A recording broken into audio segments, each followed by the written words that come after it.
Jadi kalau design thinking itu kita bincang tentang problem masih. Problem. Tapi solusinya itu dipusatkan kepada manusia sebagai center. Tapi incremental, jadi increment gitu. Incremental. Atau growth. Kalau growth kan eksponensial, kayak Yes. seperti Gojek lah. Ya Betul. eksponensial. Dalam 10 tahun sudah besar kan. Design thinking itu dia ada belajar mengenai emosi, feeling, karena pakai interview. Karena dunia itu berubahnya cepat sekali gitu loh. Semua hal itu diciptakan 2 kali. Dari pikiran dulu, baru dari tindakan.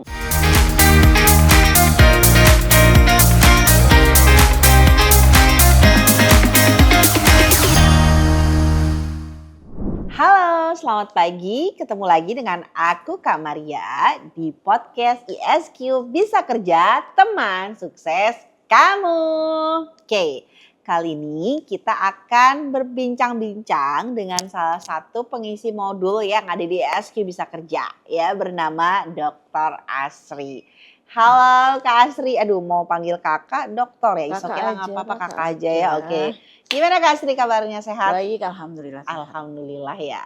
Oke, jadi yang belum kenalan sama Kak Asri, jadi aku kenalin sedikit ya tentang Kak Asri. Jadi Kak Asri ini merupakan praktisi nih ya, terutama di bidang design thinking dan juga innovation. Wow, berat ya. Enggak sih. Tapi ini sesuatu hal yang wow, yang patut dipelajari. Setuju gak sih Bu? Iya, dan nggak berat kok. Dan gak berat kok gitu ya. Itu versi aku tuh berat ya, tapi gampang. Ya nggak sih Bu? Nah Iya. kayak Bu lagi ya kakak ya. Oke, kali ini kita akan ngobrol banyak nih sama Kak Asri nih tentang design thinking dan juga innovation. Itu nama modulnya ya Kak di ISQ Bisa Kerja? Nama modulnya design thinking untuk profitable business. Wow, design thinking untuk profitable business gitu ya. Wow, keren sih ya.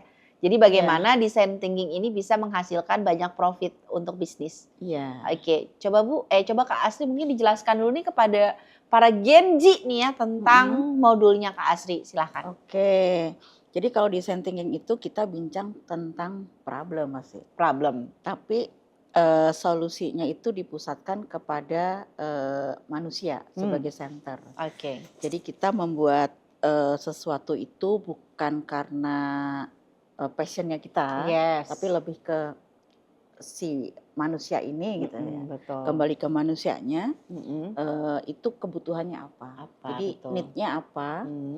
Dari need itu nanti kita tarik ke want-nya apa. Want-nya apa ya? Butuh dan ingin.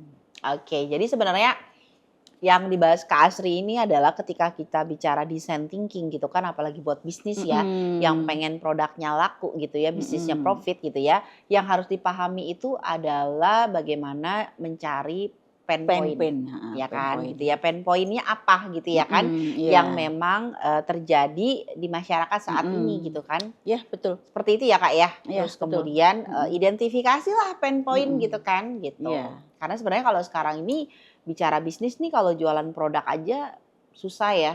Kalau fokusnya sama produk, maksudnya paham nggak sih Kak? Iya, gitu benar. ya. Kalau fokusnya ke produknya susah ya Kak ya. Iya, jadi proses bisa jadi model bisnisnya yang jadi keunggulan. Yes, betul. Atau proses bisnisnya yang nggak bisa ditiru. Yes, Tapi betul. contoh nih, misalnya kita mau buat apa?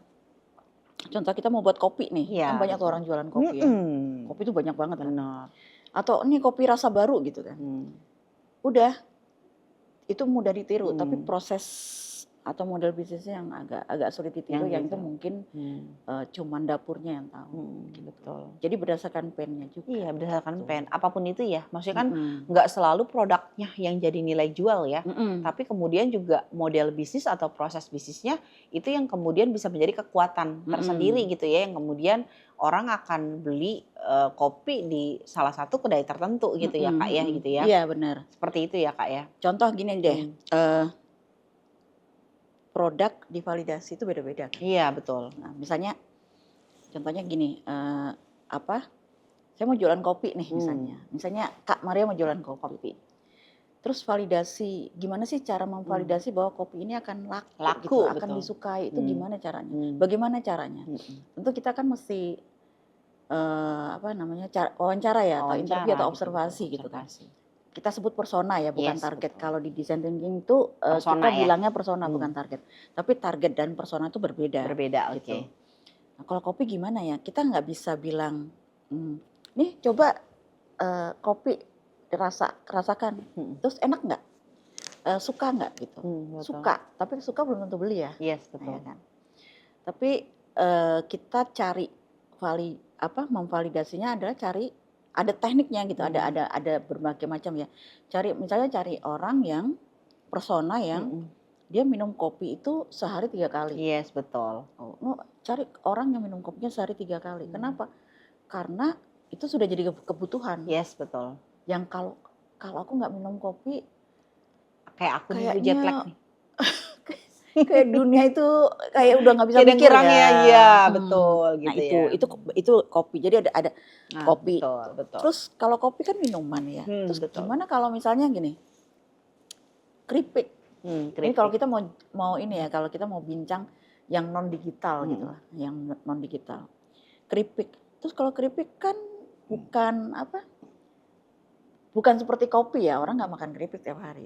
Apalagi nggak seperti nasi atau kebutuhan primer. Iyalah sesekali lah kalau pengen nyemil gitu ya.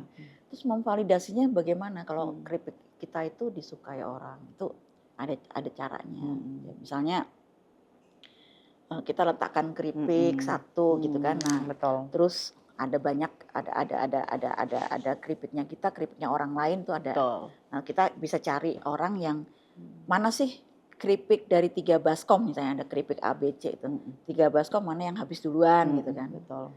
Kalau keripik kita ternyata habisnya paling terakhir ya udah jelas nggak enak gitu aja. Alaminya kayak gitu ya. Itu kayak natural ya Bu ya. Natural. Nggak bisa mungkin kita validasi dengan kasih kuesioner. Nggak bisa. Nggak bisa gitu ya. Contoh nih misalnya nih, Kak Maria, saya tahu nggak ini mobil bagus sekali misalnya kan. Kakak punya anak, punya keluarga banyak, anaknya banyak gitu misalnya gitu kan. Ada ayah, ibu, ada mungkin anaknya, ada di keluarga ada anak 4 atau apa gitu kan. Ini wah bagus ya, mobilnya bagus gitu. Terus ada AC, ada interiornya bagus, keren gitu. Kira-kira mampu beli? Tapi pas ditanya, mau beli nggak? Enggak. Kenapa? Karena rumah saya di gang. Jadi ingin, tapi mampu, tapi belum tentu butuh. Iya betul. Karena yang kita cari kan butuhnya itu. Pennya apa? Butuh dan mampu sih kan. Iya, kadang mampu belum tentu juga. Yes, betul. Butuh kan. Iya. Gitu. Jadi nggak harus ya itu need sama want itu beda. Betul. Nah itu sebenarnya design thinking larinya ke situ. Tapi memang kebanyakan design thinking itu dipakai untuk yang produk digital. Yes, betul. Gitu sih. Arahnya ke situ. Arahnya ke situ ya. Startup gitu ya. Tahu nggak kenapa? Kenapa Kak? Kenapa? Karena bisnis itu 2 ya pilihannya. Mau growth duluan, masuk growth lebih cepat, pertumbuhan lebih cepat. Jadi cepat tumbuh, kemudian ngambil untung banyak langsung besar gitu ya. Atau mau yang sifatnya profit. Profit itu dikit tapi increment. Stabil tapi profitnya sedikit-sedikit tapi stabil gitu. Stabil ya. Tapi untuk mendapat growth yang besar itu dia butuh lama, mungkin 10 tahun, 20 tahun. Makanya kan ada tuh pernah dengar nggak? Ada yang namanya resto lah gitu kan. Yang dibangunnya ala startup, ala design thinking, yang pakai yang dikejarnya adalah growth atau yang dikejarnya adalah profit. Tapi growth-nya nggak salah. Dia mungkin akan melesat gitu kalau makanannya. Mungkin akan melesat 3 tahun untungnya besar. Tapi setelah itu jatuh. Iya betul. Tapi ada juga yang enggak. Jadi mana yang bagus, mana yang enggak, mana yang lebih bagus, semuanya sama aja. Sama tergantung aja betul. Kita mau tujuannya apa. Yang mana gitu ya. Apakah mau kita mau duluan, growth atau kita mau profit sebanyak mungkin. Profit tapi incremental, jadi incremental. Gitu. Atau growth, kalau growth kan eksponensial. Yes. Seperti Gojek lah. Dia eksponensial. Dalam 10 tahun sudah besar kan nilai. Oke, menarik Itu ya sih. gitu ya. Jadi Nah, itu adalah belajar tentang design thinking thinking. gitu kan ya. Oke Bu, kalau mungkin ya gitu ya, mungkin biar lebih sederhana gitu ya untuk design thinking innovation ini objektifnya sebenarnya dari modulnya ini apa sih Bu kira-kira yang Oke. paling mudahnya? Paling mudahnya objektifnya itu sebenarnya problem solving. Oke. Simple aja. Kenapa harus problem solving? Berapa cepat sih dunia itu berubah? Yes, Ya betul. nggak sih? Berubahnya itu cepat banget. Jadi untuk menyelesaikan masalah tuh mesti cepat gitu, mesti agile kan. Jadi ada agility, ada adaptability, ada fleksibel. Nah, sebenarnya 3 itu yang kalau kita belajar design thinking ya 3 itu bisa teratasi gitu. Betul. Karena banyak problem kan, perubahannya terlalu cepat ya. Ya sih sebenarnya. Iya nggak sih? Iya benar, setuju sih Kak. Sebenarnya design thinking ini adalah suatu hal yang kayak harus dipahami terutama pelaku bisnis ya Kak ya. Karena kan tadi gitu kan perubahan begitu cepat gitu kan. Kalau telat mengidentify pain point-nya daripada customer, maka akan kehilangan momen kan Kak. Ini yang akan kemudian produk itu tersalipkan gitu ya Kak ya. Jadi memang design thinking ini adalah ya sangat applicable untuk para pelaku usaha gitu ya. Atau teman-teman juga Genji yang jadi kerja gitu perusahaan ini memang dia punya jiwa intrapreneur. Ini juga suatu hal yang harus dipelajari ya Kak ya gitu. Kan nggak mungkin kalau karyawan bisa ke inovasinya gitu ya Kak ya. Bisa sebagai intrapreneur gitu kan yang memberikan membuat, ide innovation untuk perusahaan gitu ya Kak ya. Ya simpel sih sebenarnya ya. Ya kenapa harus belajar design thinking ya karena untuk menjawab tantangan. Contoh misalnya gini, pintu nggak selalu harus ada gagangnya. Gagangnya betul. Mobil nggak harus ada setir. Itu kan pemikirannya radikal banget. Radikal banget. Sepatu nggak harus ada tali. Nggak harus ada tumit. Nah. Kan. Tapi gimana gitu kan? Iya. Emang harus ya? Ya itu salah satu lah yang kalau kita pas radikal belajar tuh, ya, betul. Iya, nggak harus sesuai dengan normanya kan. Iya, gimana tadi ya pintu nggak ada gagang, sedangkan pintu terus pada gagang gitu kan ya. Berarti kan bisa disentuh terus dia kebuka. Iya sangat radikal. Jadi kayak sesuatu hal yang tidak terpikirkan gitu ya. Jadi itu design thinking itu memicu untuk kita berpikir seperti itu ya Kak ya. Gitu. Belajar nggak harus offline tatap muka, bisa online. Gitu Bu. Mobil nggak harus ada bannya. Emang bisa? Bisa aja. Sampai terbang sekarang kan gitu ya Bu ya. Iya nggak? Mobilnya terbang. Radikal kan? Itu ya. Iya, gitu. Selama ada pain point, it's why not. Meja nggak harus cuma meja, bisa jadi dia jadi tempat tidur. Iya betul. Yes betul. Gitu Bu. Setuju. Oke Kak, boleh dijelasin nggak sih Kak di modul itu apa saja yang pelajari Kak? Oke. Jadi di modul pertama tentu kita tahu, kita pengantar dulu ya tentang design thinking. Terus yang kedua tahapan-tahapannya apa. Jadi tahapan itu nggak boleh di skip lah. Jadi ada 5 tahapan, empathy, divine, terus ideation, terus prototype testing, itu tahapannya. Terus nanti yang ketiga dari tahapan itu mana yang paling sulit, mana yang paling menantang, itu di bagian pertama empathy. Di mana bagian? Di empathy. Empathy Itu yang paling menantang lah. Jadi kalau di empati buat narik pain point ya? Pain point. Bukan masalah mencari pain point-nya, tapi lebih ke diri kitanya tahan atau enggak ya. Betul. Kita tahan enggak tuh? Iya, betul. Kan biasanya kalau bisnis tuh ya, teman-teman di sini bisa berpikir, "Oh, saya mimpinya besar." Betul. Pertama mimpi dong, harus dong. Iya. Jadi gini, barang itu, sesuatu itu tercipta 2 kali. Tahu nggak? Kapan? Apa aja? Misalnya Kakak Maria pengen punya baju. Baju itu tercipta 2 kali. Pertama, terciptanya di pikiran. Kedua, terciptanya beli Kemampuan. Jadi maksudnya tercipta tuh harus di pikiran dulu. Iya, Artinya betul. apa? Kita mimpi dulu. Iya, Ya betul. kan? Cuman masalahnya mimpi itu kadang karena mungkin nggak apa ya, sulit tercapainya, namanya juga mimpi ya, gitu kan. Betul. Nah itu baru mentalnya dia bisa jatuh, gitu. Jadi nggak apa sih? Down. Kayak ragu. Ragu. Aku bener nggak ya jalannya, ini bisa nggak ya? Nah itu empati itu sulitnya di situ. Jadi lebih ke mindset diri sendiri dulu sih, yang diatur. Nah kalau empati bisa lewat, ya baru ke tahap berikutnya. Itu. Oke, itu yang dipelajari ya. Setelah itu Kak? Empathy divine. Oke, empathy and divine. Nah, jadi kalau empathy itu cari pain-nya, divine itu cari solusi. Bukan, dia dia cari point of view-nya. Oke, I see, paham POV-nya ya. Untuk membuat pain statement-nya. Pain statement-nya ya. Pain statement-nya itu kayak berisi pain-nya apa, solusinya apa. Gitu. Oh, tapi nanti lihat di modulnya dong, modulnya yang lebih caranya jelasnya gimana lagi, buatnya. caranya kayak gimana kan, nggak mungkin kita semua kasih semua di sini ya benar. Kak, gitu ya. Jadi ini hanya nge-spoiler aja sih sebenarnya tadi itu yang dipelajari, tapi untuk lebih detailnya itu adalah nanti kayak wajib nonton, wajib beli modulnya Kak Asri ya. Kalau di modulnya sendiri Kak itu full theoretical aja atau misalkan ada implementation atau misalkan practical atau apa mungkin Kak? Oke. Jadi ada teori tapi ada practicalnya juga. Oke.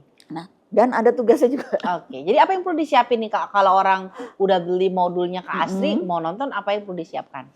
Nah, ya ini ya perlu belajar lah, yang nggak perlu harus siap bagaimana ya, maksudnya tuh pelajari aja. Terus ada tugasnya dikerjakan. Nah, kalau tugasnya nggak paham baru kontak tuh ke mentor ya, ESQ bisa kerja ya, agar terhubung ya. Karena design thinking itu bagaimanapun juga dia nggak bisa cuma teori. Iya, betul, harus praktek. Dia ada experience di dalamnya kan. Iya. Nah, itu yang perlu diskusi. Seperti tadi tuh, validasi keripik gimana sih, validasi kopi gimana sih, memvalidasi apa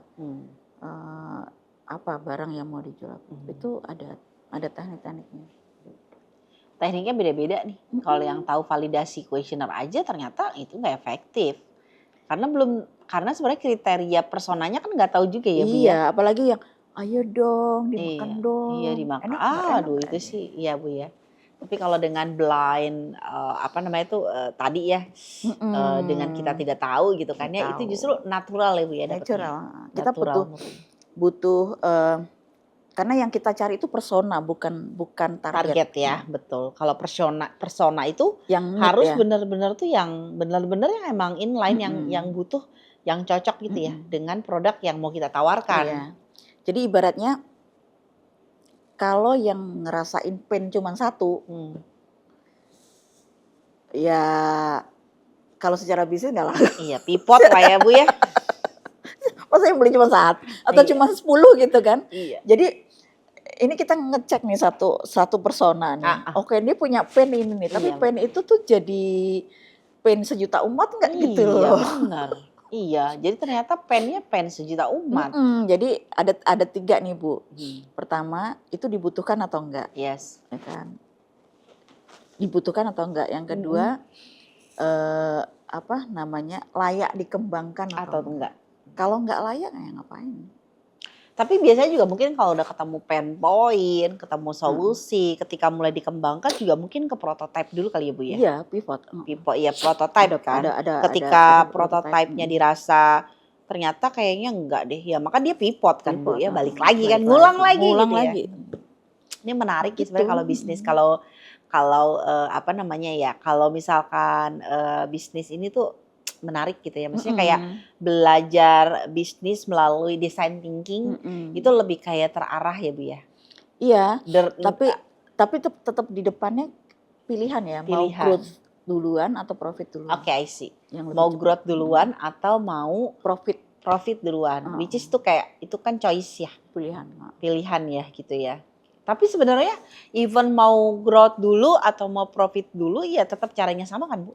Atau apa yang membedakan Bu? Atau sebenarnya design thinking ini lebih cocok untuk yang mau growth dulu? Atau design thinking lebih cocok untuk profitable? Kebanyakan growth. Kebanyakan. Tapi kalau untuk profit bisa. Cuman ini masalah mindset kan. Kalau growth kan harus agak sabar. Iya. Terus caranya kita mesti cari investor. Iya. Ya kan? Kayak Tapi model startup kalau ya. profit kan modal sendiri bisa. Iya, modal sendiri. Tapi kalau dia enggak. pelan-pelan gitu. Iya, pelan-pelan. Nah, Kalau kayak tadi tuh startup ya banyaknya ya startup. modelnya itu ya design thinking ya. Nah, jadi dia modelnya beda, modelnya berbeda lah. Step-step nanti bisa dipelajari aja. Langsung pelajari ya. Atau tanya lah. Oke, atau tanya. Mungkin ada kanvasnya kali. Maksudnya kayak ada kanvasnya kan gitu ya. Ada kanvasnya ya, Bu, ya Ada kanvas, pasti. makanya sebenarnya ketika kita belajar nih modulnya segala macam kan. Tapi kan di ISQ Bisa Kerja tuh ada kontak ke mentornya kan. Nah, kontak ke mentornya. Soalnya experience-nya penting sih. 99.000 investasi ya murah banget sih. Bisa nanya mentor ya Bu ya. Ini menarik sih gitu ya. Ini menarik banget gitu ya. Bisa tanya mentor juga gitu kan. Kan sesuatu hal yang sangat wow banget sih. Oke Bu, coba apa yang mau Ibu sampaikan kepada kakak ya, sorry. Kak Asri, coba apa yang mau sampaikan kepada audiens atau kepada Gen Z ini agar mereka membeli produknya, membeli modulnya Kak Asri. Oke, design thinking itu nggak cuman belajar gimana kita mengubah pen itu jadi bisnis.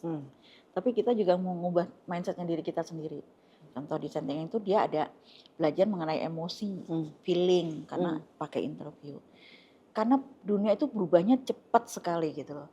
Dunianya itu berubahnya cepat sekali. Semua hal itu diciptakan 2 kali. Dari pikiran dulu, baru dari tindakan. Oke. Nah itu dimasukkan ke pikiran dulu, baru tindakan. Betul. Tindakan aja nggak cukup, tapi mimpi aja juga nggak cukup gitu. Karena terlalu cepat sekarang dunia. Gitu. Jadi buat kalian yang Gen Z ya, buat yang Gen Z ya mimpi dan berlari, mimpi dan berlari nggak bisa. Dream and run. Nggak bisa cuma dream aja. Mimpi itu harus bangun gitu, nggak bisa tidur. Yes, betul. Ya mimpi dalam keadaan tidur, tapi kalau mau direalisasikan ya bangun ya Bu ya. Tapi bukan berarti juga langsung tindakan enggak, tapi memang afirmasi dulu. Afirmasi ya Bu ya. Jadi diciptakannya selalu 2 kali kan. Kalau kita pingin beli misalnya apa jam, kan mikir dulu kan. Yes, afirmasi. Aku pingin jam yang gini gitu. Betul. Baru tindakan. Gitu. Setuju sih Bu. Gitu. Oke. Setuju nih. Oke, jadi menarik nih modul dari Kak Asri, design thinking dan juga innovation yang membantu para pelaku bisnis agar bisnisnya juga sustain ya Bu. Tadi Kak Asri juga udah menyampaikan kenapa perlu belajar tentang design thinking nih, karena memang bisnis tuh sangat cepat sekali perubahannya ya. Bahkan kita sekarang itu kan hidup di era VUCA gitu ya. Dan tantangannya adalah kita harus agile gitu ya Bu ya. Kita harus agile banget nih dengan berbagai macam perubahan ya Bu ya. Oke, ini wow. Jadi kita nggak bisa spoiler banyak-banyak ya Bu ya. Iya, jangan. Jangan dong, nanti malah semuanya kebongkar ya Kak Asri ya. Oke, jadi teman-teman yang mau beli modulnya Kak Asri gitu ya, jangan lupa ngecek website kita di sqbisakerja.uag.ac.id, atau kalau teman-teman nih mau tahu informasi update apa aja baik modul ataupun trial class webinar, teman-teman juga bisa nge-follow Instagram ISQ Bisa Kerja. Oke, jangan lupa gitu ya. Dan ini tuh sangat murah banget ya Kak Asri ya, investasi 99.000 dengan udah bisa dapat akses modulnya Kak Asri. Betul nggak sih Kak gitu ya? Bahkan nanti kita mau bikinnya adalah subscription, jadi kayak harga layanan ya Bu ya, dengan mulai dari 99.000 one month, teman-teman bisa akses berbagai macam modul. Salah satunya modulnya Kak Asri. Nih saya kasih kata kuncinya nih. Karena subscription ya? Ya, subscription betul. Berarti kan dalam berapa jangka waktu tertentu bisa pilih banyak modul kan? Betul. Nah, ambil design thinking. Kalau memang mau ambil design thinking, ambil UI UX. Iya, UI UX itu juga. Sudah pasangan itu. Sudah pasangan ya. Nah, ini enaknya combine-nya ya. Kalaupun mau, kan modul kita juga banyak ya. Kalau mau jadi afiliator, jangan juga ambil CapCut. Jadi dia tuh kayak berpasangan gitu ya. Nah, kalau mau ambil design thinking, innovation, jangan lupa ambil UI UX juga. Karena itu pasangan kan. Untuk prototipenya di UI UX tuh. Aduh, murah banget ya Kak ya. Kanvas. 99.000, tapi kemudian bisa akses modul-modul yang sesuai dengan kebutuhan. Dan tanya. Dan bisa tanya. Oh my god. Oke ya. Aduh, ini seru banget nih ngobrol sama Kak Dr. Asri di sesi kali ini. Cuma memang waktu karena kita durasi ya Kak. Jadi aku thank you so much Kak Asri udah mampir ke ISQ Bisa Kerja dan juga sudah podcast dengan kita hari ini gitu kan ya. Thank you so much Kak Asri. Semoga modulnya laku keras. Yeay. Oke. Nah, teman-teman ISQ Bisa Kerja gitu ya, kita udah ngobrol dan berbincang dengan Kak Asri. Intinya jangan lupalah follow ISQ Bisa Kerja dan dapatkan update informasi melalui Instagram kami. Oke ya, akhirnya aku Kak Maria ya. Aku Kak Maria dan juga Kak Asri ya. Pamit undur diri dulu ya. Jangan lupa ya ikuti Instagram ISQ Bisa Kerja, teman sukses kamu.